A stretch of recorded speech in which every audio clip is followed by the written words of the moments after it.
ಯಾರಿಗೆಲ್ಲ ಈ ಪಾತ್ರೆ ತೊಳೆಯೋದಂದರೆ ಇಷ್ಟ ಇಲ್ಲ ಕಮೆಂಟ್ ಮಾಡಿ. ನನಗೂ ಈ ಪಾತ್ರೆ ತೊಳೆಯೋದಂದರೆ ಇಷ್ಟ ಇಲ್ಲ. ಆದರೂ ದಿನಕ್ಕೆ 3 ಸಲ ಪಾತ್ರೆ ತೊಳಿತಾನೆ ಇರ್ತೀನಿ. ಹಿಂಗೆ ಅಲ್ವಾ ನಮ್ಮ ಹೆಣ್ಮಕ್ಳ ಜೀವನ. ಏನು ಇಷ್ಟ ಇದ್ದರೂ ಇಲ್ಲ ಅಂತಂದು ಕೆಲವೊಂದು ಕೆಲಸಗಳನ್ನ ಕಂಪಲ್ಸರಿ ಮಾಡಲೇಬೇಕಾಗಿ ಬರುತ್ತೆ. ಆಪ್ಷನ್ನೇ ಇರಲ್ಲ. ಇದು ನನ್ನ ನೈಟ್ ಆಫ್ಟರ್ ಡಿನ್ನರ್ ರೊಟೀನ್ ಆಗಿರುತ್ತೆ. ಅಡುಗೆ ಮನೆಯೆಲ್ಲ ಕ್ಲೀನ್ ಮಾಡಿಕೊಂಡು ಸ್ವಲ್ಪ ಬಾಟ್ಲುಗಳಿಗೆಲ್ಲ ನೀರು ತುಂಬಿಸಿ, ಇನ್ನು ನನ್ನ ಪಾಪುಗೆ ನೈಟು ಕುಡಿಯೋಕ್ಕೆ ಅಂತ ಹೇಳಿ ಹಾಲನ್ನ ಕಾಯಿಸ್ಕೊಂಡು ಬಾಟ್ಲೆಲ್ಲ ಕುದಿಸಿ ರೆಡಿ ಮಾಡ್ಕೊತಿದ್ದೀನಿ.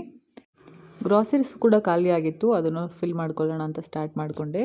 ನಾನು ತಂದ ಗ್ರಾಸರೀಸ್ ಎಲ್ಲ ಒಂದೇ ಸಲ ಫಿಲ್ ಮಾಡ್ಕೊಳ್ಳೋಕೆ ಟ್ರೈ ಮಾಡಲ್ಲ. ಯಾವ್ದು ಖಾಲಿ ಆಗಿರುತ್ತೋ ಅದನ್ನು ಮಾತ್ರ ಫಿಲ್ ಮಾಡ್ಕೊತ ಬರ್ತೀನಿ. ಇನ್ನು ವೆಜಿಟೇಬಲ್ಸು ಮತ್ತು ಫ್ರೂಟ್ಸು ಇತ್ತು, ಅದನ್ನು ಎಲ್ಲ ಆರ್ಗನೈಸ್ ಮಾಡ್ಕೊತಾ ಇದ್ದೀನಿ.